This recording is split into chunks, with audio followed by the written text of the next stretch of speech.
വിശ്വാസങ്ങളെ വിലയിരുത്തുക എന്നുള്ള ഈ അധ്യായത്തില് റിച്ചാർഡ് എം ഡെവോഴ്സ് പറഞ്ഞ ഒരു വാക്യം പറഞ്ഞുകൊണ്ടിട്ടാണ് ആരംഭിക്കുന്നത്. അതായത് ഒരാൾക്ക് ജീവിതത്തിൽ നിന്ന് എന്ത് നേടണം എന്നതിൽ അയാൾക്കും ലക്ഷ്യത്തിനുമിടയിൽ ഒരേ ഒരു കാര്യമാണ് നിൽക്കുന്നത്.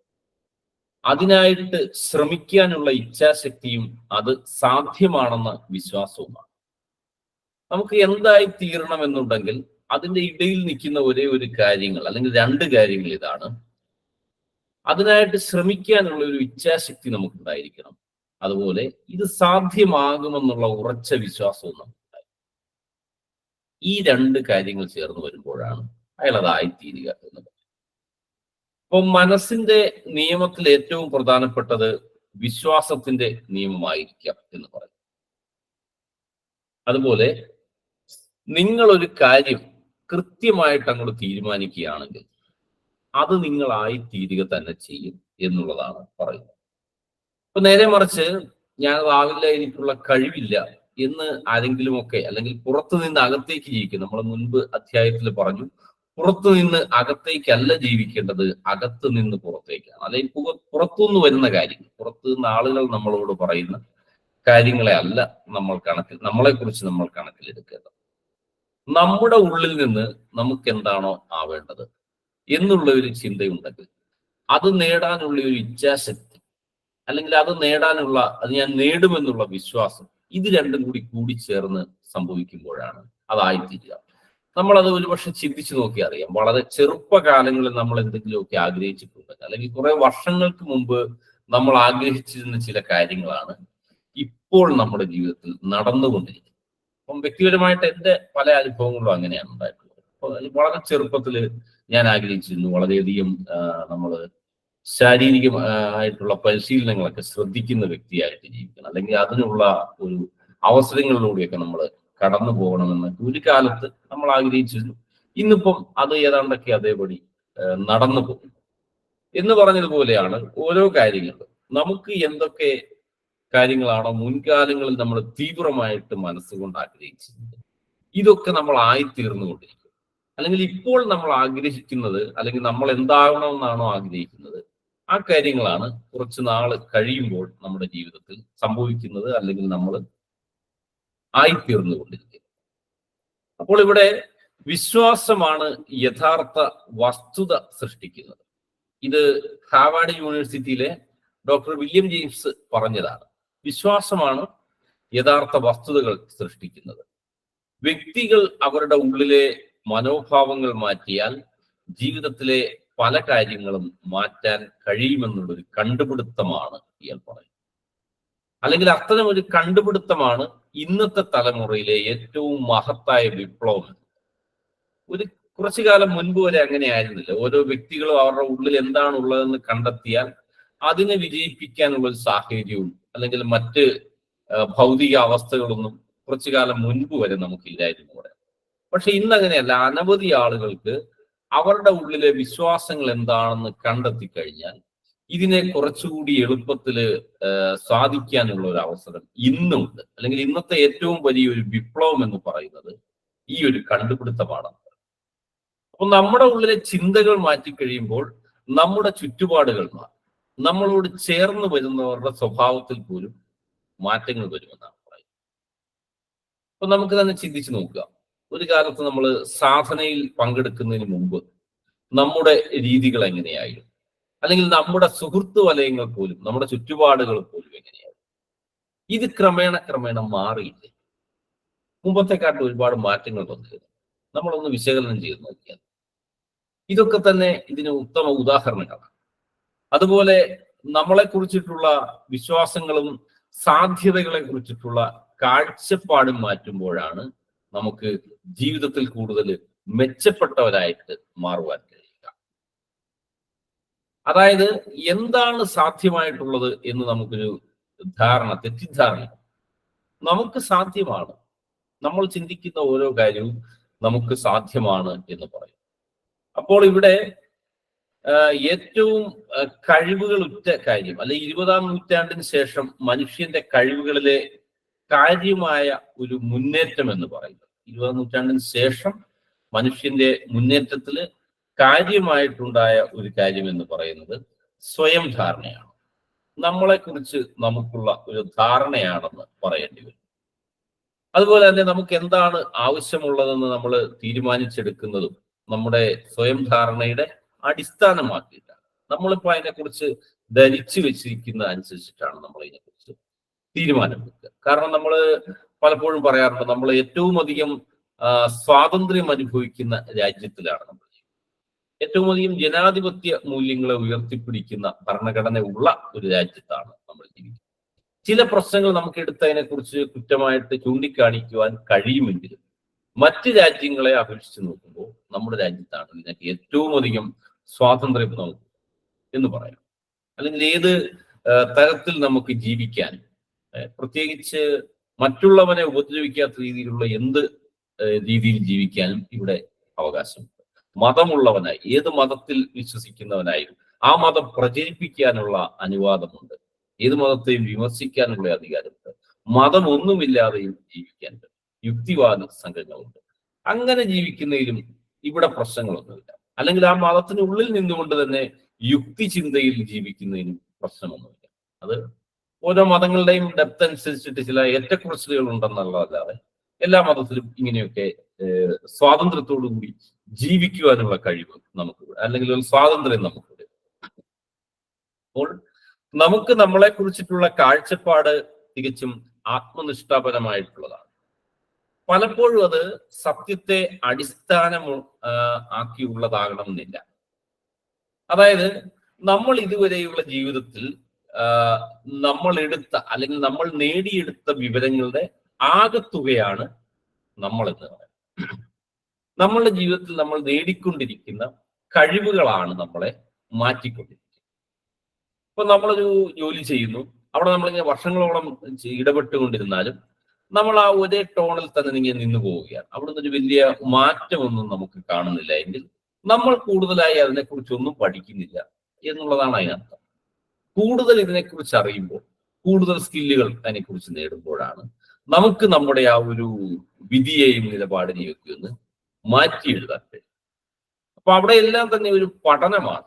എല്ലാ സ്ഥലങ്ങളിലും പഠനമാണ് നമ്മളെ വളർത്തുക, അല്ലെങ്കിൽ കൂടുതൽ വായന ചെയ്യുക, പഠിക്കുക. അത് വായനയിലൂടെ മാത്രമല്ല, പല വഴികളിലൂടെ നമുക്ക് ഇതിനെക്കുറിച്ചിട്ടുള്ള കഴിവുകൾ ആർജിച്ചെടുക്കുവാൻ കഴിയും. അവിടെ ഒക്കെ നമുക്ക് നമ്മുടെ വിധിയെയും നമ്മുടെ ചുറ്റുപാടുകളെയും നമ്മളോട് ചേർന്ന് നിൽക്കുന്നവരെ പോലും നമുക്ക് മാറ്റി കുറിക്കുവാൻ. അതാണ് ഓരോ മനുഷ്യന്റെ ഉള്ളിലെയും കഴിവുകളുടെ കഴിവുകളുടെ ഒരു ശക്തി എന്ന് പറയുന്നത്. അപ്പൊ വിശ്വാസങ്ങളിൽ തന്നെ മോശമായതുണ്ട്, നല്ലതുമുണ്ട്. അതിൽ ഏറ്റവും മോശമായതെന്ന് പറയുന്നത് നമ്മെ സ്വയം ചുരുക്കി കാണുന്ന വിശ്വാസമാണ്. വിശ്വാസങ്ങളിൽ ഏറ്റവും മോശമെന്ന് പറയുന്നത് നമ്മൾ തന്നെ ചുരുക്കി കാണുക എന്നുള്ളതാണ്. എന്നെക്കൊണ്ട് അതിന് കഴിവില്ല, അല്ലെങ്കിൽ എനിക്കത് സാധ്യമല്ല എന്നൊക്കെ വിശ്വസിച്ചുകൊണ്ട് പിന്നീട് നമ്മൾ ആദ്യം അത് വിശ്വസിക്കാൻ ശ്രമിക്കും. യഥാർത്ഥത്തിൽ അതല്ല കാര്യമെങ്കിലും നമ്മളത് ക്രമേണ ആരെങ്കിലും ഒക്കെ നമ്മളോട് ചിലപ്പോൾ പറയും, ഇന്ന ഇന്ന കാര്യങ്ങളൊന്നും നീ അത്ര പോരാ, നിനക്ക് അത്ര കഴിവുകളില്ല, അല്ലെങ്കിൽ നിന്നെ കൊണ്ട് സാധിക്കുന്നതല്ല എന്ന് പറയുമ്പോൾ നമ്മളത് ക്രമേണ ഒന്നിലധികം പേര് പറയുമ്പോൾ നമ്മളത് വിശ്വസിക്കാൻ തുടങ്ങും. ക്രമേണ അത് സത്യമാക്കി നമ്മൾ മാറ്റും. പിന്നെ നമ്മൾ എന്ത് ചെയ്യാം? കാര്യങ്ങളിൽ കഴിവ് കുറഞ്ഞ വ്യക്തിയെ പോലെ, അതായത് അപകർഷതാബോധം ഉള്ളവനെ പോലെ നമ്മൾ പ്രവർത്തിക്കുവാൻ തുടങ്ങും. നമ്മളെ ചിന്തകളിലും പ്രവൃത്തികളിലുമെല്ലാം അപകർഷതാബോധം ക്രമേണ നിഴലിക്കുവാൻ തുടങ്ങും. അതായത് അത് പിൻവലിയുക. പല വഴികളിൽ നമ്മളൊന്ന് പിൻവലിഞ്ഞ് നടക്കുന്ന സ്വഭാവം തുടങ്ങും. അത് ക്രമേണ നമ്മുടെ വ്യക്തിത്വമായിട്ട് മാറുകയും ഒക്കെ ചെയ്യും. അപ്പൊ ഈ ഒരു വിശ്വാസം അടിയുറച്ചു പോയതാണെങ്കിൽ, ചെറുപ്പം തൊട്ടേ നമ്മളിലേക്ക് അടിയുറച്ചു പോയതാണെങ്കിൽ, ഇതിനെ മറികടക്കുക എന്ന് പറയുന്നത് ഇത്തിരി ദുഷ്കരമായിട്ടുള്ള ഒരു പ്രവൃത്തിയാണ്. കാരണം വളരെയധികം അവിടെ കഷ്ടപ്പെട്ട് വേണം അതിനെ മറികടക്കുക. നല്ല രീതിയിൽ നമ്മൾ അവിടെ പണിയെടുത്തെങ്കിലേ ഉള്ളൂ ആ ഒരു വിശ്വാസത്തെ മാറ്റിമറിക്കാൻ കഴിയും. ഇതിന്റെ ഉത്തമ ഉദാഹരണങ്ങൾ പറയുന്നത് പണ്ഡിതരെ അവഗണിക്കുക. പണ്ഡിതന്മാരായിട്ടുള്ളവരെ എക്കാലത്തും അവഗണിക്കുന്ന ചരിത്രം നമ്മൾ കേട്ടു. ചിലപ്പോൾ അവര് ജീവിച്ച ചുറ്റുപാടുകളോ, അല്ലെങ്കിൽ അവരുടെ ജീവിതത്തിലെ ആ ഒരു അവർ വളർന്ന ചുറ്റുപാടോ, അവരുടെ കുടുംബ പശ്ചാത്തലങ്ങളോ, അവരുടെ ജാതിയോ മതമോ ഒക്കെ ആയിരിക്കാം അവരുടെ കഴിവുകളെ മറ്റുള്ളവർ നിശ്ചയിക്കുന്നതിന് മാനദണ്ഡമായിട്ട്. അവിടെ പലപ്പോഴും മോശമായ അല്ലെങ്കിൽ ചുറ്റുപാടും ജനിച്ച അല്ലെങ്കിൽ കഴിവ് കുറഞ്ഞ അച്ഛനമ്മമാരുടെ മക്കളായിട്ട് ജനിച്ച അല്ലെങ്കിൽ കുറഞ്ഞ ജാതിയിൽ ജനിച്ച ഒരു വ്യക്തിയാണെങ്കിൽ അയാളുടെ കഴിവുകൾ, അയാളൊരു പണ്ഡിതനാണെങ്കിൽ പോലും ഇയാളെ അംഗീകരിക്കുവാൻ എക്കാലത്തും സമൂഹത്തിന് ബുദ്ധിമുട്ടുണ്ടായിട്ടുണ്ട്. അപ്പൊ അതിനുള്ള ഒരു ഉദാഹരണം പറയുന്നു. ആൽബർട്ട് ഐൻസ്റ്റീൻ എന്ന മഹാശാസ്ത്രജ്ഞൻ, ഇദ്ദേഹത്തെ സ്കൂളിൽ നിന്ന് പുറത്താക്കിയിട്ടുണ്ട്. സ്കൂളിൽ നിന്ന് പുറത്താക്കിയപ്പോൾ അച്ഛനമ്മമാരോട് പറഞ്ഞത്, മകന് വിദ്യ നേടുവാനുള്ള അല്ലെങ്കിൽ വിദ്യ നേടാനുള്ള കഴിവുകളില്ല എന്ന് പറഞ്ഞിട്ടാണ് അച്ഛനമ്മമാരെ ഏൽപ്പിച്ചുകൊണ്ട് ആ സ്കൂളിൽ നിന്ന് ഇദ്ദേഹത്തെ പറഞ്ഞു വിടുകയുണ്ടായി. എന്നാൽ ഈ ഒരു വിലയിരുത്തൽ, ഈ അധ്യാപകരുടെ ആ വിലയിരുത്തലുകളെ കണക്കിലെടുക്കാൻ ഇദ്ദേഹത്തിന്റെ മാതാവും പിതാവും കൂട്ടാക്കിയില്ല. അവരത് അംഗീകരിച്ചില്ല. കാരണം നമ്മുടെ മകനിൽ എന്തോ വ്യത്യസ്തമായ കഴിവുകളുണ്ട് എന്ന് വിചാരിച്ചുകൊണ്ട് അവർ അവിടെ നിന്ന് തന്നെ, ആ സ്ഥലത്ത് നിന്ന് തന്നെ മാറിപ്പോയി മറ്റൊരു സ്കൂളിലേക്ക് കുട്ടിയെ ചേർക്കുക. അങ്ങനെ അവിടെ ചെന്നിട്ട് പ്രശ്നമൊന്നുമില്ല. അവിടുത്തെ അധ്യാപകർക്കോ സ്കൂളിലോ ഒന്നും ഇദ്ദേഹത്തിന്റെ പഠനത്തിലെ കഴിവുകളൊന്നും മോശം പറയാനില്ലായിരുന്നു. അങ്ങനെ ഇദ്ദേഹത്തിന് നല്ല വിദ്യാഭ്യാസം വീണ്ടും ലഭിക്കുകയുണ്ടായി. കാരണം ആ സ്കൂളിൽ നിന്നുള്ള ഒരു പുറത്താക്കലാണ് അദ്ദേഹത്തിന് ഒരുപക്ഷെ മറ്റൊരു വഴിയിലേക്ക് തിരിച്ചുവിട്ടത്. അതുപോലെ തന്നെ ഡോക്ടർ ആൽബർട്ട് ഷീറ്റ്സ് എന്ന് പറയുന്ന ഒരു ശാസ്ത്രജ്ഞൻ കൂടിയുണ്ട്. ഇദ്ദേഹവും സ്കൂളിൽ വെച്ചിട്ട് ഇതേ പ്രശ്നം അനുഭവിച്ചു. ഇവിടെയും ഇദ്ദേഹത്തെ പറഞ്ഞു പഠിക്കാനുള്ള കഴിവുകളില്ല എന്ന് പറഞ്ഞ് അച്ഛനമ്മമാരെ ഏൽപ്പിച്ചു. ആ പാവപ്പെട്ട അച്ഛനും അമ്മയും അത് വിശ്വസിക്കുകയും ചെയ്തു. എന്നിട്ട് എന്ത് ചെയ്തു? മകനായ ഈ ആൽബർട്ട് ഷീറ്റ്സിനോട് പറഞ്ഞു, നീ പഠനമൊക്കെ നിർത്തിയിട്ട് അന്ന് അവിടെയുള്ള ഏറ്റവും എളുപ്പം പഠിക്കാൻ, അല്ലെങ്കിൽ പ്രത്യേകിച്ച് വിദ്യാഭ്യാസ യോഗ്യതകളൊന്നും ഇല്ലാത്ത ഒരു തൊഴിൽ എന്ന് പറയുന്നത് ചെരുപ്പ് കുത്തിയുടെ അടുക്കൽ ചെരുപ്പ് കുത്താൻ പഠിക്കാൻ പോകുക. അപ്പൊ ആ മാതാപിതാക്കൾ ഈ കുട്ടിയെ ഉപദേശിച്ചു, നീ ഇനി ചെരുപ്പ് കുത്താൻ പഠിക്കാൻ ഈ ചെരുപ്പ് കുത്തിയുടെ അടുക്കലേക്കൊക്കെ പോയിക്കോളാനൊക്കെ. പക്ഷേ മുതിരുമ്പോൾ അപ്പൊ ആ പറഞ്ഞ മാതാപിതാക്കളുടെ ഉള്ളിലും മകന്റെ ജീവിതം സേഫ് ആക്കുക എന്നുള്ള ഉദ്ദേശം മാത്രമേ ഉള്ളൂ, വേറെ ദുരുദ്ദേശമൊന്നുമില്ല. കാരണം മുതിരുമ്പോൾ, ഇവൻ വളരുമ്പോൾ ഇവന് ജോലി ഉറപ്പാക്കണമെങ്കിൽ ഇങ്ങനെ ഒരു വിദ്യ ഇവൻ പഠിച്ചിരുന്നാൽ അവന് ജോലി ഉണ്ടാകും, അത്യാവശ്യം ഭക്ഷണം കഴിക്കാനുള്ള വരുമാനം അവിടെ നിന്ന് കിട്ടും എന്ന് വെച്ചിട്ടാണ് ഈ കുട്ടിയോട് അവരത് പറഞ്ഞിരുന്നത്. പക്ഷേ ഈ രണ്ടു പേരും, അതായത് ആൽബർട്ട് ഐൻസ്റ്റീനും ആൽബർട്ട് ഷീറ്റ്സ് എന്ന ശാസ്ത്രജ്ഞനും പിന്നീട് 20-ാമത്തെ വയസ്സിൽ ഡോക്ടറേറ്റ് നേടുകയുണ്ടായി. പിന്നീട് അതേ നൂറ്റാണ്ടിലെ, അവർ ജീവിച്ചിരുന്ന 20-ാം നൂറ്റാണ്ടിലെ ചരിത്രത്തിൽ അവരുടേതായ വ്യക്തിമുദ്ര പതിപ്പിക്കുകയും ലോകമറിയപ്പെടുന്ന സയന്റിസ്റ്റുകളായിട്ടൊക്കെ ഇവർ മാറി. പിന്നീട് ഇങ്ങോട്ട് വരുമ്പോ നമ്മളിപ്പോ കോർപ്പറേറ്റ് ഉടമകൾ, കോർപ്പറേറ്റ് മുതലാളിമാർ അല്ലെങ്കിൽ കുത്തക കമ്പനികളിൽ നിന്നൊക്കെ പല പേരുകളിലൊക്കെ പറഞ്ഞു വിളിക്കുന്ന സ്ഥലങ്ങളുണ്ട്. അപ്പൊ ഇവിടെയൊക്കെ പ്രഗത്ഭരായ വ്യക്തികളുണ്ട്, മികച്ച ബിസിനസ്മാൻമാരാവുക, അല്ലെങ്കിൽ വലിയ വലിയ കമ്പനികളുടെ പ്രസിഡന്റുമാർ. അവിടെയൊക്കെ കോർപ്പറേറ്റ് കമ്പനികളിലൊക്കെ പ്രസിഡന്റ്, വൈസ് പ്രസിഡന്റ് ഇങ്ങനെയുള്ള പദവികളാണ്. അപ്പൊ അങ്ങനെയുള്ള സ്ഥലങ്ങളിലൊക്കെ ഇവരെ കുറിച്ചിട്ട് മാത്രം വാർത്തകൾ വരുന്ന പ്രത്യേക മാഗസിൻ, ഇപ്പൊ നമുക്ക് അറിയാനുള്ളത് ഫോബ്സ് മാസികയാണ്. നമ്മളിൽ ഒരുപക്ഷെ കണ്ടിട്ട് പോലും ഇല്ലാത്തവര്, കേട്ടിട്ട് പോലും ഇല്ലാത്തവര്. കാരണം ആ മാസികയുടെ വില തന്നെ വളരെ കൂടുതലാണ്. ഒരു മാസികയുടെ വില വളരെ വലുതാണ്. അപ്പൊ അത് നമ്മളൊന്നും വാങ്ങിക്കില്ല. കാരണം ഇതുപോലുള്ള കോർപ്പറേറ്റ് കമ്പനികളുടെ വാർത്തകൾ മാത്രമാണ് വരിക. അതുപോലെയുള്ള കോടീശ്വരന്മാർ മാത്രം വായിക്കുന്ന ഒരു മാസികയാണ് ഫോബ്സ് മാസിക. അപ്പൊ ഇതുപോലെ തന്നെ ഇതിനു മുൻപ് ഉണ്ടായിരുന്ന ഒരു മാസികയാണ് ഫോർച്യൂൺ എന്നൊരു മാസികയുണ്ട്. ഇതേ സമാന സ്വഭാവത്തിലുള്ള കോർപ്പറേറ്റ് കമ്പനി ഉടമകൾ മാത്രം വായിക്കുന്ന, അല്ലെങ്കിൽ അവരുടെ വാർത്തകൾ. കാരണം അവരത് വായിച്ചിട്ടേ കാര്യമുള്ളൂ. അവരുടെ ഇടയിലെ മാറ്റങ്ങളെ കുറിച്ചും അല്ലെങ്കിൽ അവരുടെ ഇടയിൽ വരാൻ പോകുന്ന പ്രതിസന്ധി ഘട്ടങ്ങളെ കുറിച്ചിട്ടുമൊക്കെ എഴുതുന്ന ഒരു മാസികയാണ്. അല്ലാതെ പാവപ്പെട്ടവൻ അത് മേടിച്ച് വായിച്ചിട്ട് പ്രത്യേകിച്ച് കാര്യമില്ല. കാരണം അത്രയും വിലയിൽ വിൽക്കുന്നത് തന്നെ സാധാരണക്കാരൻ അത് വായിക്കരുത് എന്നുള്ള ഉദ്ദേശത്തോടും കൂടിയായി. ഒരു 3000-ഓ 4000-ഓ ഒക്കെ ഒരു കോപ്പിക്ക് വില വരുന്ന മാഗസിൻ, അതൊന്നും ആരും മേടിച്ച് വായിക്കാൻ സാധിക്കില്ല. അല്ലെങ്കിൽ അതിന്റെ സബ്സ്ക്രിപ്ഷൻ ഒന്നും ആരും എടുക്കാൻ സാധിക്കും. അപ്പൊ അത്തരം മാസികകളിൽ ഇങ്ങനെ ഇവരുടെ ഒരു സർവേ ഒക്കെ നടത്തും. ആ വർഷത്തിലെ ഏറ്റവും മികച്ച ബിസിനസ്മാൻമാരെ കുറിച്ചിട്ടുള്ള ഒരു സർവേ ഒക്കെ നടത്താറുണ്ട്. അത് ലോകത്തിൽ മുഴുവനുള്ള കോർപ്പറേറ്റ് കമ്പനി ഉടമകളെ കുറിച്ചിട്ട്. അങ്ങനെ അപ്പൊ അതിലൊരു 500 പേരെ കുറിച്ചിട്ട് ഏറ്റവും മികച്ച ബിസിനസ് ചെയ്യുന്ന അല്ലെങ്കിൽ ഏറ്റവും കൂടുതൽ ആസ്തിയുള്ള 500 പേരെ കുറിച്ചിട്ടുള്ള ഒരു വാർത്തകളിലൊക്കെ ഇടം പിടിച്ചിട്ടുള്ള. അപ്പൊ അത് ഇടം പിടിക്കുക എന്ന് പറഞ്ഞാൽ അവരുടെ ആ മേഖലയിൽ മികച്ച കഴിവുകൾ നേടിയിട്ടുള്ള വ്യക്തികളായിരിക്കും. അത്തരത്തിലുള്ള കോർപ്പറേറ്റ് കമ്പനികളുടെ നിരവധി പ്രസിഡന്റുമാരെ കുറിച്ചും സീനിയർ എക്സിക്യൂട്ടീവുമാരെ കുറിച്ചിട്ടുമൊക്കെ ഈ മാസികയിൽ, ഫോർച്യൂൺ മാസികയിൽ പറയും. അവിടെയെല്ലാം തന്നെ ഒരു കാര്യം പ്രത്യേകം അവരെടുത്തു പറയുന്നുണ്ട്. ഈ പ്രസിഡന്റുമാരുടെ അല്ലെങ്കിൽ ഈ ജീവിത വിജയത്തിൽ അല്ലെങ്കിൽ അവരുടെ മേഖലകളിൽ ഉന്നത വിജയം കരസ്ഥമാക്കിയിട്ടുള്ള ഒരു പ്രസിഡന്റുമാരുടെയും ഒരു സീനിയർ എക്സിക്യൂട്ടീവുമാരുടെയും സ്കൂൾ ജീവിതകാലം അത്ര നിറമുള്ളതല്ലായിരുന്നു. അവരൊക്കെയും കഠിന പ്രയത്നം കൊണ്ട് ഈ നിലയിലേക്ക് വളർന്നു വന്നിട്ടുള്ളവർ. അല്ലെങ്കിൽ സ്കൂൾ കാലഘട്ടത്തിൽ അവര് മികച്ച ബിസിനസ് സ്കൂളിൽ പഠിച്ചവരായിരുന്നില്ല, അല്ലെങ്കിൽ മികച്ച ട്രെയിനിങ് കിട്ടുന്ന സ്കൂളുകളിൽ നിന്ന് ഇറങ്ങിയിട്ടുള്ളവരായിരുന്നില്ല. അവരൊക്കെ മോശമായ അല്ലെങ്കിൽ ഗവൺമെന്റ് സ്കൂളുകളിൽ പഠിച്ചിട്ടുള്ളവരായിരിക്കാം, അല്ലെങ്കിൽ തിക്താനുഭവങ്ങൾ മാത്രം സമ്മാനിക്കുന്ന സ്കൂളുകളിൽ പഠിച്ചിട്ടുള്ളവരായിരിക്കും. അവരുടെ കുട്ടിക്കാലമൊക്കെ വളരെ, ഇന്ന് നമ്മൾ കുറച്ചുകൂടെ ലേറ്റസ്റ്റ് ആയിട്ടുള്ള വാക്കുകളിൽ പറഞ്ഞ അത്ര കളറായിരുന്നില്ല അവരുടെ ആ ജീവിതത്തിൽ. അങ്ങനെ ഉള്ള ജീവിതത്തിൽ നിന്ന് വന്നിട്ടുള്ളവരാണ് ഭൂരിപക്ഷം. ഇപ്പം ആൽബർട്ട് ഐൻസ്റ്റീന്റെ കാര്യം പറഞ്ഞു, ആൽബർട്ട് ഷീറ്റ്സിന്റെ കാര്യം പറഞ്ഞു. ഇവരുടെയൊക്കെ സ്കൂൾ കാലഘട്ടമാണ് അവരെ സ്കൂളിൽ നിന്ന് പുറത്തേക്ക് വിട്ടവരാ. ആ സ്കൂളിലെ പഠിക്കാൻ കൊള്ളില്ല എന്ന് പറഞ്ഞ് പുറത്താക്കും. അപ്പൊ അവരൊക്കെ ഇങ്ങനെ വളർന്നു വന്നിട്ടുള്ള ഓരോ വ്യക്തികളെ, അത് ബിസിനസ് രംഗത്തായെങ്കിലും അവരുടെയൊക്കെ സ്കൂൾ കാലഘട്ടം അത്ര നിറമുള്ളതായിരുന്നില്ല. മോശമായ സാഹചര്യങ്ങളിൽ ജീവിച്ച് അവരുടെ സ്വയം പ്രയത്നവും ഇച്ഛാശക്തിയും ഒക്കെ കൊണ്ട് ഇവർ പിന്നീട് വളർന്നു വന്നിട്ടുള്ളവരാണ്. ഇതുപോലെ തന്നെ വീണ്ടും വരുന്നു, നമ്മൾ സ്ഥിരം പറയാറുള്ള ഒരു പേരുണ്ട്. 7-ാം വയസ്സിൽ സ്കൂളിൽ നിന്ന് പുറത്താക്കപ്പെട്ട തോമസ് ആൽവ എഡിസൺ, മഹാശാസ്ത്രജ്ഞനായിരുന്നു. 7-ാമത്തെ വയസ്സിൽ ഇദ്ദേഹത്തെ, ആകപ്പാടെ ഇദ്ദേഹത്തിന് വിദ്യാഭ്യാസം കിട്ടിയത് 7-ാം വയസ്സ് വരെയാണ്. അവിടെ വെച്ചിട്ട് ഇദ്ദേഹത്തിന് പുറത്താക്കിക്കണം. കാരണം ഇദ്ദേഹത്തിന് പഠിക്കുവാനുള്ള ബുദ്ധിശക്തി ഒന്നും തന്നെ ഇല്ല എന്ന് പറഞ്ഞിട്ടാണ് എഡിസനെ അവിടെ നിന്ന് പുറത്താക്കിയത്.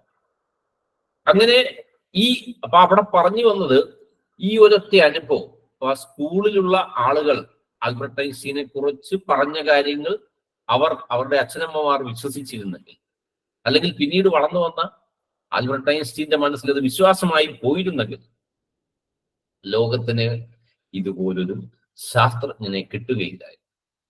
ഷീറ്റ്സിനെ പോലൊരു ശാസ്ത്രജ്ഞനെ കിട്ടുകയില്ലായിരുന്നു. അല്ലെങ്കിൽ ഫോർച്യൂൺ മാസികയുടെ 500 മികച്ച ബിസിനസ്സുകാരിൽ ഇടം പിടിച്ചവരെ ഒന്നും സൃഷ്ടിക്കപ്പെടുകയില്ലായിരുന്നു.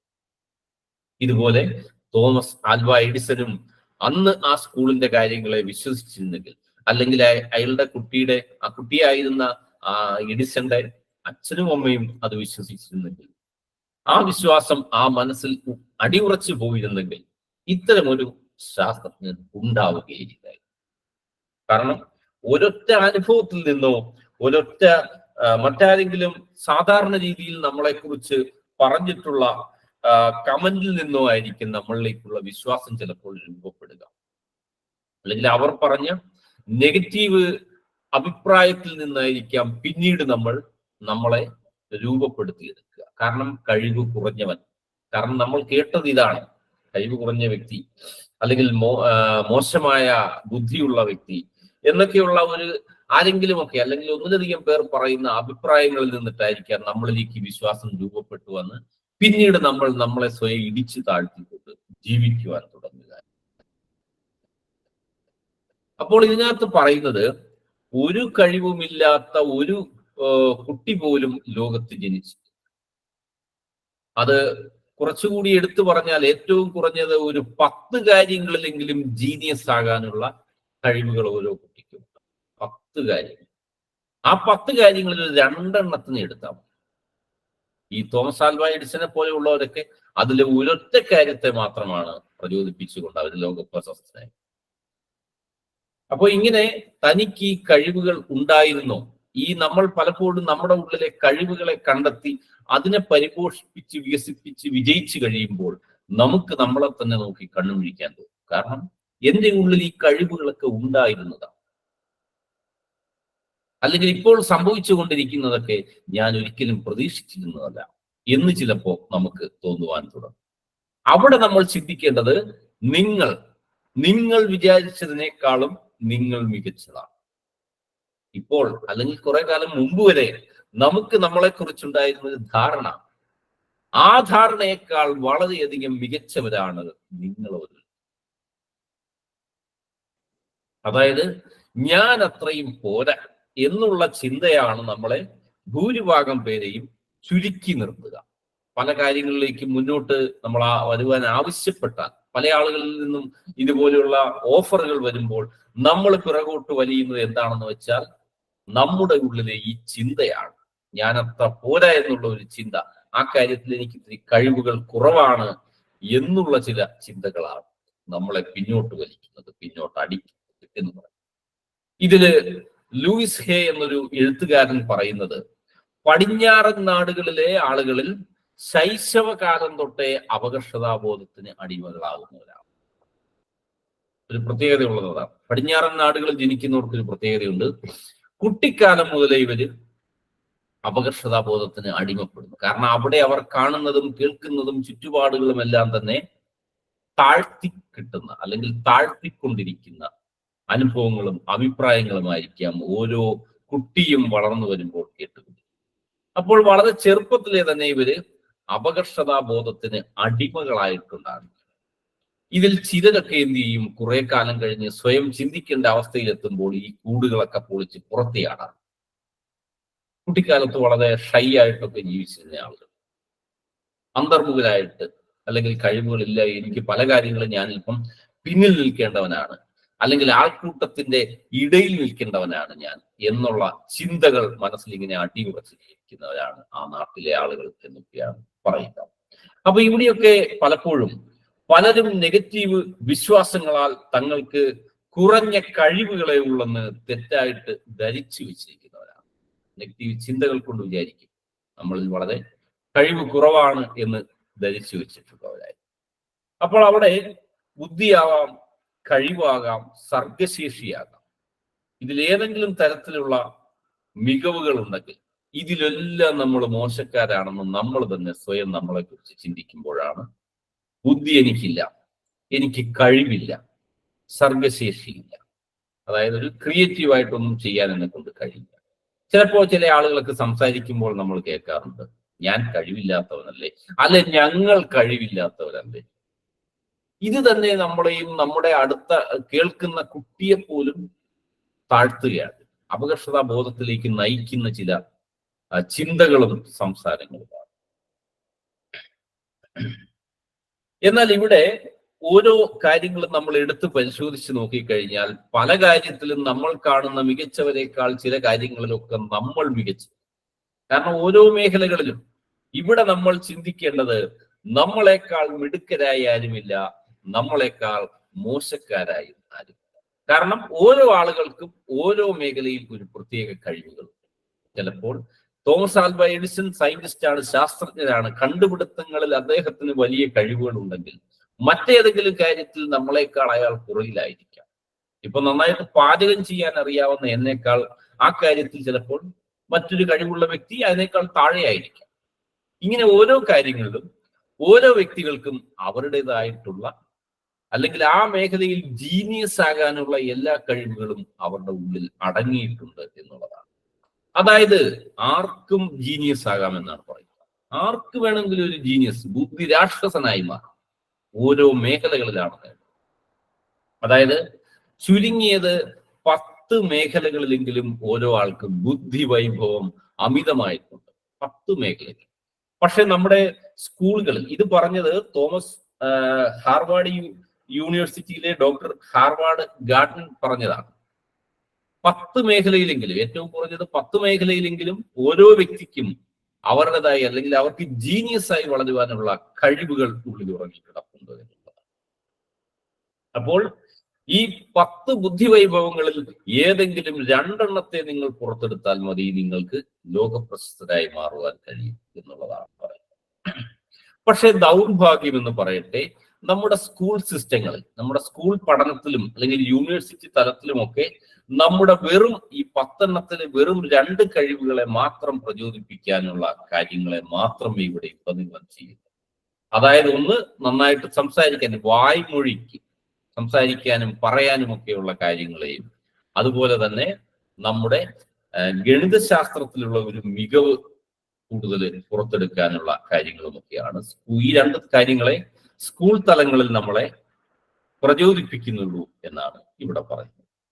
എന്നാൽ മറ്റ് മേഖലകളിൽ നിങ്ങൾക്ക് പല പല മേഖലകളിലും ഇന്നിപ്പോ എനിക്ക് കുറച്ചും കൂടി ഈ സ്കൂൾ സിസ്റ്റത്തിൽ മാറ്റം വന്നിട്ടുണ്ട്. ആക്ടിവിറ്റികളിലൊക്കെ കുട്ടികളെ കൂടുതലായിട്ട് പ്രചോദിപ്പിക്കുന്ന ഒരു സിസ്റ്റത്തിലേക്ക് മാറ്റങ്ങൾ വന്നു. കാരണം പലരുടെയും കഴിവുകൾ പല മേഖലകൾ, ചിലർക്ക് കലയിലായിരിക്കാം മികച്ച കലാകാരനായി മാറി അവിടെ ഒരു ശാസ്ത്രജ്ഞൻ സയന്റിസ്റ്റ് ആകാൻ അല്ലെങ്കിൽ അവിടെ ഒരു ജീനിയസ് ആയി മാറാനുള്ള കഴിവായിരിക്കാം ചിലർക്കുള്ളത്. മറ്റു ചിലർക്ക് എന്തെങ്കിലുമൊക്കെ കാര്യങ്ങൾ ഇങ്ങനെ രൂപകൽപ്പന ചെയ്യുന്നതിൽ കഴിവുണ്ടായിരിക്കാം, ശില്പങ്ങൾ ഉണ്ടാക്കുകയോ ചിത്രം വരയ്ക്കുന്നതിലോ അല്ലെങ്കിൽ ചില നിർമ്മാണ ജോലികളിലൊക്കെ ക്രാഫ്റ്റ് വർക്കുകളൊക്കെ ചെയ്യുന്നതിലോ ഒക്കെ ആയിരിക്കാം മറ്റു ചിലർക്ക് കഴിവുണ്ടാവും. ഇനി വേറെയും ചിലർക്കുണ്ട് സംരംഭകത്വം, ഒരു സംരംഭകനാവുക, ബിസിനസ്മാൻ ആവുക, മുതലാളിയാവുക, ഇങ്ങനെയുള്ള കാര്യങ്ങൾ ചിലപ്പോൾ സ്കില്ല് കൂടുതൽ ഉണ്ടായിരിക്കാം. മറ്റു ചിലർക്കാവട്ടെ സ്പോർട്സിലായിരിക്കാം, കായിക വിനോദങ്ങളിൽ കൂടുതൽ കഴിവുള്ളവരായിരിക്കും, ചിലർക്ക് സംഗീതത്തിലായിരിക്കാം, ചിലർക്ക് അന്തർജ്ഞാനത്തിലായിരിക്കാം, ജ്ഞാനമുള്ളിലേക്ക് അന്തർജ്ഞാനമുള്ള വ്യക്തികൾ, ഇങ്ങനെ എത്രയോ മേഖലകൾ ഈ രണ്ട് കാര്യങ്ങൾ കൂടാതെ ഇവിടെ ഏതിലൊക്കെയാണ് നമ്മുടെ കഴിവുകൾ കൂടുതലെന്ന് നമ്മൾ കണ്ടെത്തിയ ശേഷം ഇതിനെയൊക്കെ വികസിപ്പിച്ചുകൊണ്ടിരിക്കും. ഇവിടെയൊക്കെ ചിലപ്പോൾ നമ്മൾ എല്ലാവരോടും നമ്മുടെ സ്വപ്നങ്ങൾ തുറന്നു പറയുമ്പോൾ അതിൽ ഭൂരിപക്ഷം ആളുകളും നമ്മളെ അതിൽ പുച്ഛിക്കുകയോ അല്ലെങ്കിൽ താഴ്ത്തി സംസാരിക്കാനോ ഒക്കെ വരുന്നവരായിരിക്കും. അല്ലെങ്കിൽ തമാശക്കെങ്കിലും അതിനെ ഒന്ന് ചെറുതാക്കി സംസാരിക്കുന്ന ആളുകളായിരിക്കാം. പക്ഷെ അത് നമ്മുടെ ഉള്ളിൽ ഉണ്ടാക്കുന്ന എഫക്റ്റ് വളരെ മോശമായ, നമ്മളെ തന്നെ താഴ്ത്തുന്ന ഒരുതരം വിശ്വാസമായിരിക്കും. അപ്പോൾ നമ്മളെ സ്വയം ചുരുക്കുന്ന വിശ്വാസങ്ങളെ ഉപേക്ഷിക്കുക എന്നതാണ് നമ്മളുടെ ഉത്തരവാദിത്വം. നമ്മളെ ചുരുക്കുന്ന എന്തെങ്കിലുമൊക്കെ വിശ്വാസങ്ങൾ നമ്മുടെ ഉള്ളിൽ അടങ്ങിയിട്ടുണ്ടോ അവയൊക്കെ ഉപേക്ഷിക്കുക. നമ്മളെ ചുരുക്കാൻ ചിലപ്പോൾ ഒരു പക്ഷേ നമുക്കൊരു 10 ആള് കൂടുന്ന വേദിയിൽ ചെന്നിട്ട് നിവർന്ന് നിന്ന് സംസാരിക്കാൻ നമുക്കൊരു സങ്കോചമുണ്ടായാൽ, കാരണം നമുക്ക് അതിനുള്ള കഴിവുകൾ ഉണ്ടായിരിക്കാം, അറിവുകൾ ഉണ്ടായിരിക്കാം, പക്ഷെ അവിടെ പോയി നിൽക്കാൻ നമുക്കൊരു സങ്കോചം വരും, സഭാകമ്പം വരും. ഇങ്ങനെയുള്ള നമ്മളെ കുറിച്ചിട്ടുള്ള ചിന്തകളെ അതാണ് ആദ്യം മാറ്റേണ്ടത്. അതിനുശേഷമാണ് നമുക്ക് ബാക്കി നമ്മുടെ അതിന്റെ കഴിവുകളെയൊക്കെ വികസിപ്പിക്കേണ്ടത്. അപ്പോൾ അവിടെ നമുക്ക് നമ്മുടെ മഹത്തായ കഴിവുകളെ കണ്ടെത്തി ഇതിനെ പ്രചോദിപ്പിച്ചുകൊണ്ട് ദിനം പ്രതി മുന്നോട്ട് പോകാമെന്ന് പറയും. പിന്നെ ഇവിടെ മറ്റൊരു കാര്യം കൂടി പറയുന്നു. കലാകാരന്മാരാകുന്നതിനെ കുറിച്ചിട്ട് ഭൂരിപക്ഷം ആളുകളും പറയുന്നൊരു കാര്യമുണ്ട്. അവന് ജന്മസിദ്ധമായ വാസനയുണ്ട്.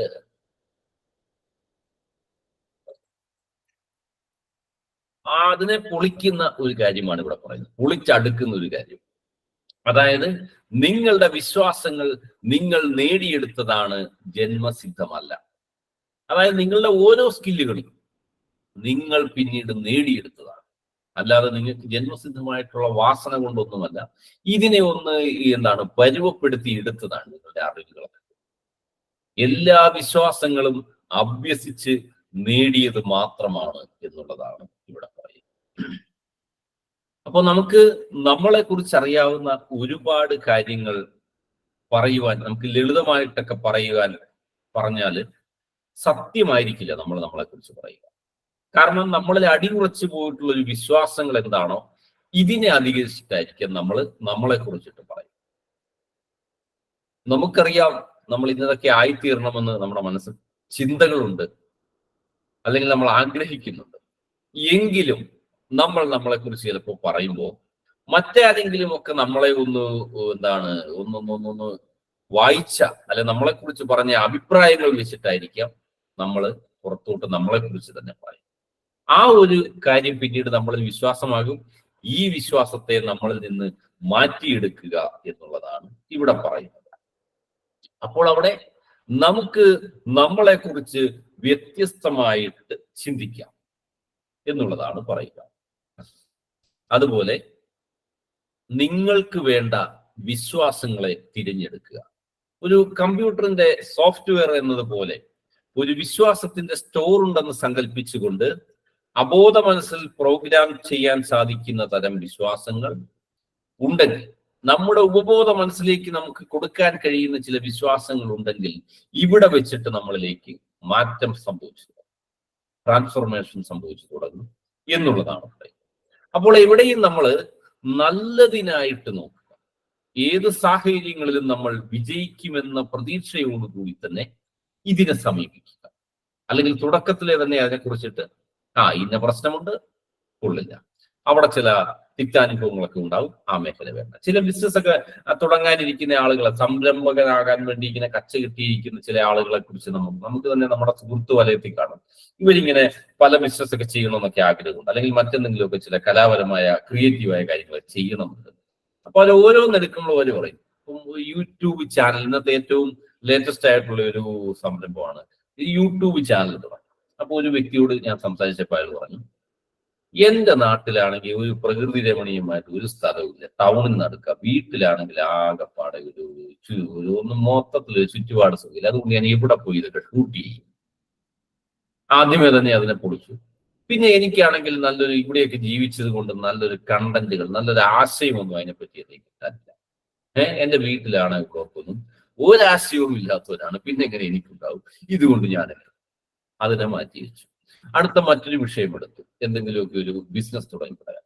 എന്നാൽ പറയും വീട്ടിൽ ചില പ്രശ്നങ്ങളൊക്കെ ഉണ്ട്, അല്ലെങ്കിൽ മൂലധനം ഉണ്ടാക്കാൻ ചില ബുദ്ധിമുട്ടുകളൊക്കെ ഉണ്ട്, അല്ലെങ്കിൽ അതും വേണ്ട, ഇപ്പം ഒരു ട്രെയിനിങ് കമ്പനി തുടങ്ങുക, എന്തെങ്കിലുമൊക്കെ സോഫ്റ്റ്വെയറുകളൊക്കെ പഠിപ്പിക്കുന്ന ഒരു ട്രെയിനിങ് ഇൻസ്റ്റിറ്റ്യൂട്ട് തുടങ്ങാന്ന് വിചാരിച്ചു.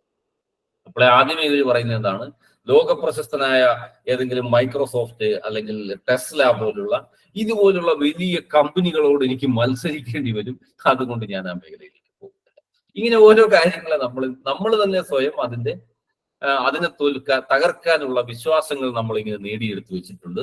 എന്നിട്ട് നമ്മൾ ഇതിൽ നിന്നൊക്കെ പിന്മാറി ഒന്നും ചെയ്യാൻ കഴിയില്ല, എല്ലാത്തിൽ നിന്നും നമ്മൾ പിന്നോട്ട് മാറാൻ തന്നു.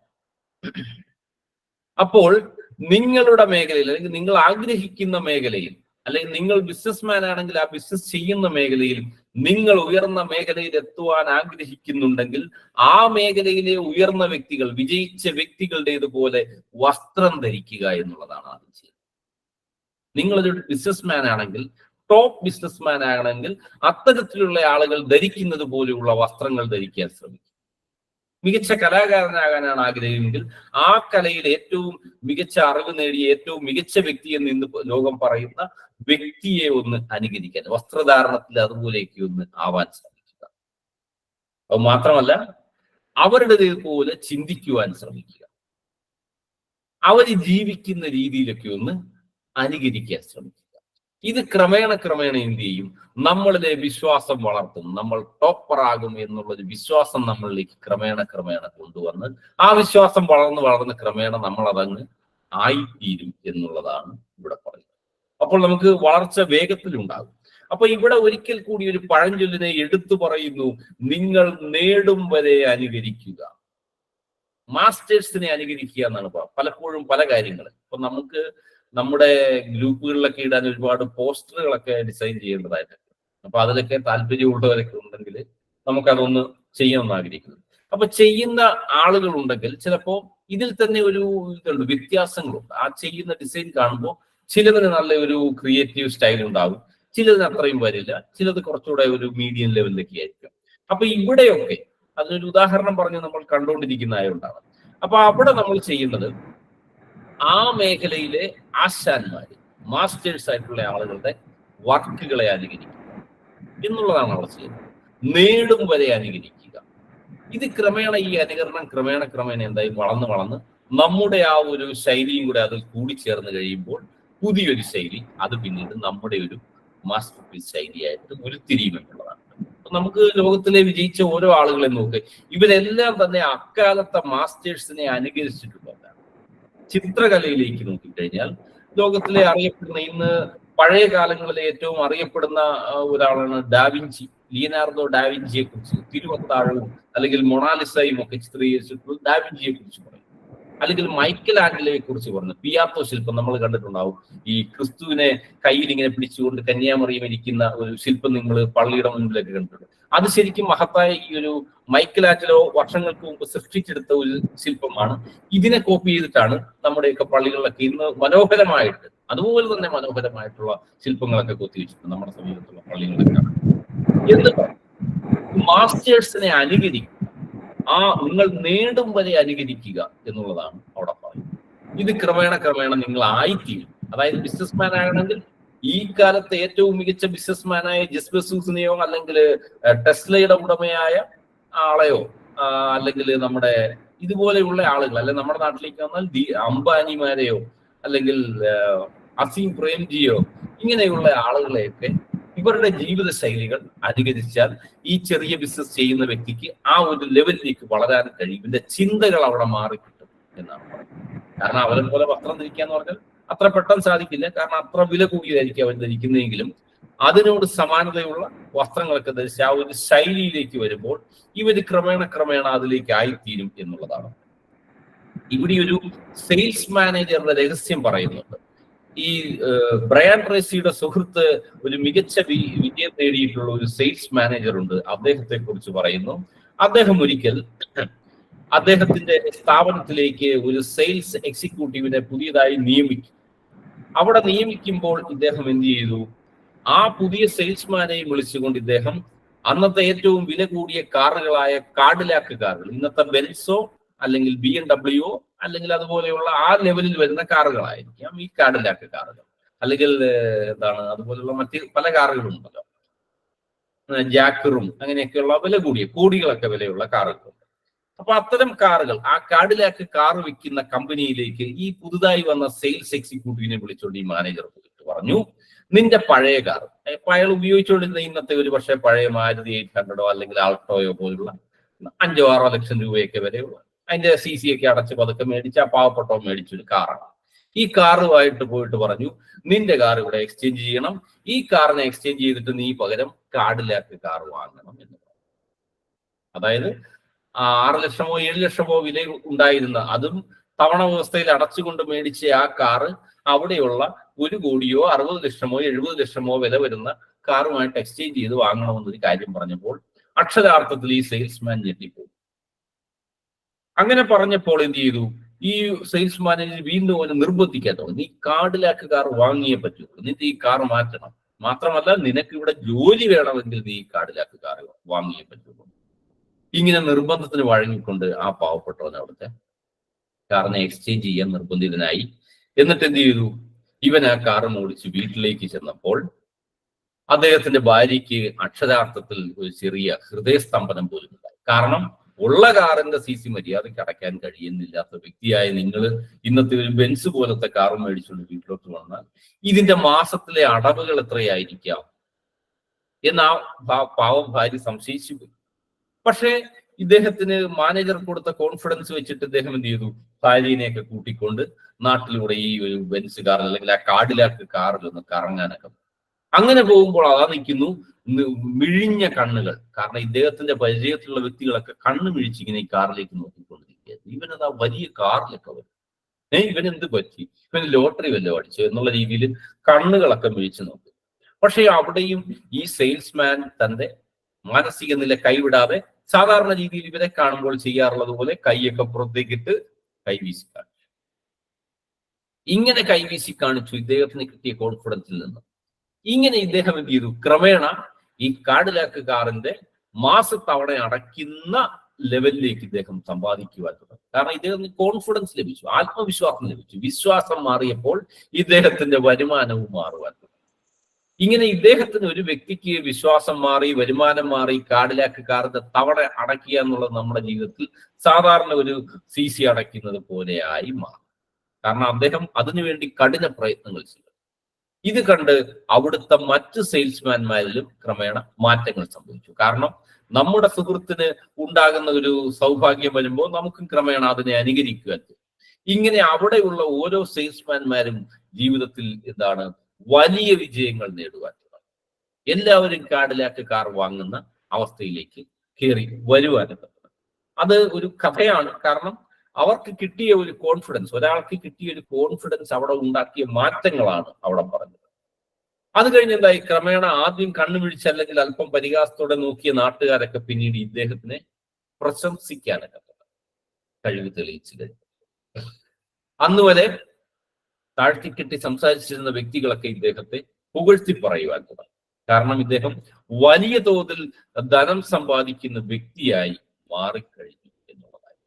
ഇതുപോലെ മാനസികമായിട്ട് തുല്യമുള്ളതിനെ സൃഷ്ടിക്കുക എന്ന് പറയുന്നത്, നമുക്ക് പുറം ലോകത്തിൽ ആനന്ദിക്കാൻ എന്താണ് വേണ്ടതെന്ന തിരിച്ചറിവുണ്ടാക്കുക, നമുക്ക് പുറം ലോകത്തിൽ സന്തോഷിക്കാൻ എന്താണ് വേണ്ടതെന്ന തിരിച്ചറിവ് ഉണ്ടാവുകയാണെങ്കിൽ അതിന് നിങ്ങൾക്ക് കാര്യങ്ങളെ ഉള്ളിൽ തന്നെ രൂപീകരിക്കുക എന്നുള്ളതാണ്.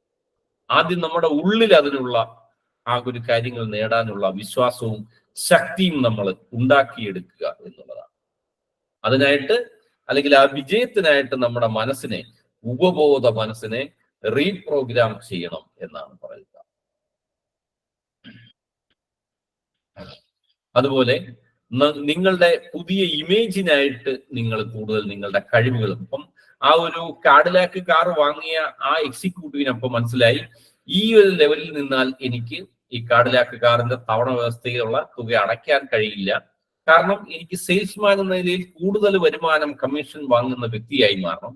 അതിന് ഞാൻ എന്റെ സ്കില്ല് പോലെ, ഞാൻ പഠിച്ചിട്ടുള്ള കഴിവുകൾ പോലെ കൂടുതൽ കാര്യങ്ങൾ ഞാൻ പഠിക്കുവാൻ പോകണം. അപ്പോൾ ഇയാള് വൈകുന്നേരങ്ങളിലും അവധി ദിവസങ്ങളിലും കൂടുതൽ ബിസിനസ് സ്കൂളുകളിലും മറ്റ് സ്ഥലങ്ങളിലും പോയി കൂടുതൽ കാര്യങ്ങൾ പഠിച്ചു, അറിവുകൾ നേടി. ഇങ്ങനെ ഇദ്ദേഹത്തിന്റെ കഴിവുകൾ വർദ്ധിച്ചു, സെയിൽസുകൾ കൂട്ടി, ഇദ്ദേഹത്തിന്റെ ശമ്പളവും ക്രമേണ ഇദ്ദേഹത്തിന്റെ കമ്മീഷനും മറ്റു കാര്യങ്ങളും ഇൻക്രിമെന്റും ഒക്കെ വർദ്ധിക്കുവാനൊക്കെ തുടങ്ങി. ഇതുപോലെ നമ്മുടെ ജീവിതത്തിലുള്ള ഓരോ ദിവസത്തിലുമുള്ള നമ്മുടെ ഓരോ പ്രവൃത്തിയിലും നമുക്കുണ്ടായേണ്ട വ്യക്തിത്വവും സ്വഭാവവും ഒക്കെ നമ്മൾ മാറ്റിക്കൊണ്ടിരിക്കുക. ഒരുപക്ഷെ നമുക്ക് ശുചിത്വം കുറഞ്ഞ ചുറ്റുപാടിൽ ജീവിച്ചു വന്നതാണെങ്കിൽ ക്രമേണ നമ്മുടെ ജീവിതത്തിൽ ശുചിത്വത്തെ നമ്മൾ തിരികെ പിടിക്കുകയാണ്. അതിന് ഏറ്റവും നല്ല ഉദാഹരണം ജപ്പാൻകാരുടെ ജീവിതശൈലിയാണ്. ഇവരുടെ ഏറ്റവും ചെറിയ രാജ്യം, പക്ഷെ ഇന്ന് ലോകത്ത് ഏറ്റവും വലിയ രാജ്യമാണ്. അവരുടെ കണ്ടുപിടുത്തങ്ങളുടെ കാര്യങ്ങളൊക്കെ, അല്ലെങ്കിൽ അവരുടെ വീട്ടിലെ ചെറിയ സൗകര്യത്തിൽ നിന്നുകൊണ്ട് എത്രയെത്ര കാര്യങ്ങളാണ് അവർ ചെയ്തു കൂട്ടുന്നത്. അവരുടെ ഒരു പ്രത്യേകത, എന്ത് കാര്യങ്ങൾ ചെയ്താലും അപ്പോൾ തന്നെ ആവശ്യങ്ങൾക്ക് അല്ലെങ്കിൽ കാര്യം കഴിയുമ്പോൾ അതിനെ തിരികെ മടക്കി ഒതുക്കി, അല്ലെങ്കിൽ ഭക്ഷണം കഴിക്കുകയാണെങ്കിൽ പാത്രത്തിനെ ആ സമയം തന്നെ വൃത്തിയാക്കി അതിന്റെ യഥാസ്ഥാനത്തേക്ക് മടക്കി. അപ്പൊ അതുകൊണ്ടുണ്ടാകുന്ന ഒരു ഗുണം എന്താന്ന് വെച്ചാൽ, എപ്പോഴും ഇവരുടെ വീട്ടിൽ നല്ല പോസിറ്റീവ്നെസ് ഫീൽ ചെയ്യും, എപ്പോഴും നല്ല അടുക്കും ചിട്ടയും ഉണ്ടായി. ഇത് ഓരോ ആളുകളും ചെയ്യും. അപ്പൊ നമ്മുടെ വീട്ടിൽ നമ്മൾ ഭക്ഷണം കഴിച്ചാൽ ഒരുപക്ഷെ നമ്മുടെ വീട്ടിലെ സ്ത്രീകളോ അമ്മമാരോ ഭാര്യമാരോ ഒക്കെ ആയിരിക്കാം ഈ ജോലികളൊക്കെ ചെയ്യുക എന്നൊരു ധാരണ നമ്മുടെ ഇടയിലുണ്ട്. ഇത് വർഷങ്ങളായിട്ട് നമ്മൾ കൃത്യമായിട്ട് പരിപാലിച്ചു പോവുകയും ചെയ്യും. നേരെ മറിച്ച് അപ്പോൾ എന്ത് ചെയ്യും, ഇവർക്കുള്ള ജോലി ഭാരം അവിടെ കൂടുകയുമാണ് ചെയ്യുക. കാരണം എല്ലാ ആളും ഈ ഭക്ഷണം എല്ലാവരും കൂടെ ഒരുമിച്ചൊക്കെ ഇരുന്ന് കഴിച്ച് ഈ പാത്രങ്ങളെല്ലാം മല പോലെ കൂട്ടിയിട്ട് ഇതിനെ ഒരു സൈഡിൽ നിന്ന് കഴുകി വൃത്തിയാക്കി വരുമ്പോൾ ഇവര് മാനസികമായിട്ട് ഇതിനെ പതുക്കെ തള്ളി പറയുന്ന രീതിയിലേക്ക് വരും. നേരെ മറിച്ച് ഓരോ വ്യക്തികളും അവനവൻ ഭക്ഷണം കഴിച്ച പാത്രങ്ങൾ അതാത് സമയം തന്നെ കഴുകി വെക്കുന്ന തലത്തിലേക്ക് വന്നാൽ ജോലി ഭാരം കുറയും, എപ്പോഴും നല്ല അടുക്കും ചിട്ടയും ആ വീടിനുള്ളിൽ സൂക്ഷിക്കുവാനും സാധിക്കും. ഈ ഒരു തീരുമാനങ്ങൾ, ഇങ്ങനെയുള്ള ഓരോ ചെറിയ ചെറിയ കാര്യങ്ങൾ നമ്മുടെ ഉള്ളിൽ നമ്മുടെ ചുറ്റും സംഭവിച്ചുകൊണ്ടിരിക്കുന്ന ചെറിയ കാര്യം. ഇപ്പോ സേവന വാരത്തില് ഇപ്പൊ മഹാത്മാഗാന്ധിയുടെ ജന്മദിനത്തിലോ അല്ലെങ്കിൽ മറ്റു സമയങ്ങളിലോ ഒക്കെ നമ്മൾ ചെയ്യാറുണ്ട്, സേവന വാരം ചെയ്യും. അവിടെ മഹാത്മാജി പറഞ്ഞത്, ലോകത്തിലെ ഓരോ മനുഷ്യരും നമ്മളിപ്പോൾ നമ്മുടെ വീടിന്റെ മുൻവശം, വഴിയാവാൻ ചിലപ്പോൾ നമ്മുടെ വീടിന്റെ മുൻവശത്ത് ആ വഴി നമ്മൾ ആ ദിവസം ഒന്ന് വൃത്തിയാക്കി, ഇത് ലോകം മുഴുവനുള്ളവരും ഇതേ രീതി ചെയ്യുമ്പോൾ ലോകം മുഴുവൻ വൃത്തിയാകും എന്നുള്ളതാണ്. നമ്മുടെ മുൻവശം നമ്മൾ വൃത്തിയാക്കുമ്പോൾ ഇതുപോലെ എല്ലാ ആളുകളും ചെയ്യുമ്പോൾ ലോകം മുഴുവനും വൃത്തിയായി എന്ന് പറഞ്ഞതുപോലെയുള്ള ഒരു ആശയം. ഇത്തരം കാര്യങ്ങൾ നമ്മുടെ ജീവിതത്തിലെ ഓരോ ചെറിയ കാര്യങ്ങളിലും മാറ്റം വരുത്തിയാൽ മതി, വളരെ വേഗത്തിൽ നമുക്ക് മാറ്റങ്ങൾ സംഭവിക്കുന്നത് നമുക്ക് കാണുവാൻ കഴിയും. നേരെ മറിച്ച് ഉള്ള അതേ കാര്യങ്ങളും കഴിവുകളും വെച്ചുകൊണ്ട് വീണ്ടും നമ്മുടെ ജീവിതം തുടർന്നു പോയാൽ അവിടുന്ന് നമുക്ക് ഉയർച്ച ഉണ്ടാവില്ല. ഇപ്പൊ ഇവിടെ വിശ്വാസത്തെ കുറിച്ച് പറഞ്ഞപ്പോൾ ഒരുപക്ഷെ നിങ്ങളുടെ വരുമാനം ഒരു 3 ഇരട്ടി വർദ്ധിപ്പിക്കുന്നതാണ് നിങ്ങളുടെ ഒരു ഇഷ്ടമെന്ന് വിചാരിക്കുക. പക്ഷെ അത് നടക്കില്ല എന്നൊരു ധാരണയാണ്. കാരണം ഇന്ന് നമുക്ക് 50,000 ആണെങ്കിൽ അതൊരു 1,50,000 മാറ്റുക എന്ന് പറയുന്നത് ചിലപ്പോൾ നമുക്ക് ചിന്തിക്കാനേ കഴിയില്ല. പക്ഷെ അവിടെ നമ്മൾ അറിയേണ്ട ഒരു കാര്യമുണ്ട്. നമ്മൾ ജോലി തുടങ്ങിയ കാലം, ആദ്യമായിട്ട് നമ്മൾ ജോലിക്ക് പോയപ്പോൾ കിട്ടിയ ശമ്പളമാണോ ഇന്ന് നമ്മൾ വാങ്ങുന്നത്, അല്ലെങ്കിൽ അന്നത്തെ വരുമാന വ്യവസ്ഥിതിയാണോ ഇന്ന് നമുക്കുള്ളത്? മാറ്റങ്ങൾ വന്നില്ലേ? ഇത് തന്നെയാണ്, ഈ സാധനം തന്നെയാണ് ഇവിടെയും വർക്കൗട്ട് ആവുക. വളരുമ്പോൾ നമ്മൾ ഇത് മാറ്റങ്ങൾ സംഭവിച്ചുകൊണ്ടേയിരിക്കും, വളർച്ചകൾ ഉണ്ടായിക്കൊണ്ടേയിരിക്കും. ഇവിടെ നമുക്ക് വിശ്വാസം നമുക്ക് ഉറപ്പുള്ളതായിരിക്കണം. നമ്മൾ നേടും എന്നുള്ളത്, അല്ലെങ്കിൽ നമ്മൾ വിജയിക്കുമെന്നുള്ള വിശ്വാസം നിങ്ങൾക്കുണ്ടായിരിക്കും. ഇത് പോലെ തന്നെ നമ്മുടെ പ്രവൃത്തിയിൽ മാത്രമല്ല, നമ്മുടെ വാക്കുകളിലും ഈ വിശ്വാസത്തിന്റെ, ആത്മവിശ്വാസത്തിന്റെ സ്ഫുരണങ്ങൾ ഉണ്ടായിരിക്കണം. എങ്കിലേ ഉള്ളൂ നമുക്ക് നമ്മുടെ മനസ്സിലേക്ക് നമ്മുടെ തെറ്റായ ധാരണകളെ നമുക്ക് പൊളിച്ചെഴുതിക്കൊണ്ട് നമുക്ക് വിജയത്തിന്റെ പാതയിലേക്ക് നടന്നെടുക്കുവാൻ കഴിയും. ഇത്രയും കാര്യങ്ങളാണ് ബ്രയാൻ ട്രേസി ഈ അധ്യായത്തിലൂടെ, അല്ലെങ്കിൽ വിശ്വാസങ്ങളെ മാറ്റിമറിക്കാം, വിശ്വാസങ്ങളെ വിലയിരുത്തുക എന്നുള്ള ഈ അധ്യായത്തിലൂടെ നമ്മളോട് പറഞ്ഞു തരുന്നത്. ഇത്രയും സമയം കേട്ടുകൊണ്ടിരുന്ന എല്ലാ നല്ല വ്യക്തികൾക്കുമുള്ള നന്ദിയും കടപ്പാടും ദൈവ നാമത്തിൽ അറിയിക്കുന്നു. നന്ദി, തൃപ്പാദജയം. ഇതിനെക്കുറിച്ചിട്ട് എന്തെങ്കിലും സംശയങ്ങളോ ചർച്ചകളോ ചെയ്യാനുണ്ടെങ്കിൽ ഇനിയുള്ള സമയത്ത് നമുക്ക് ചെയ്യാവുന്നതാണ്.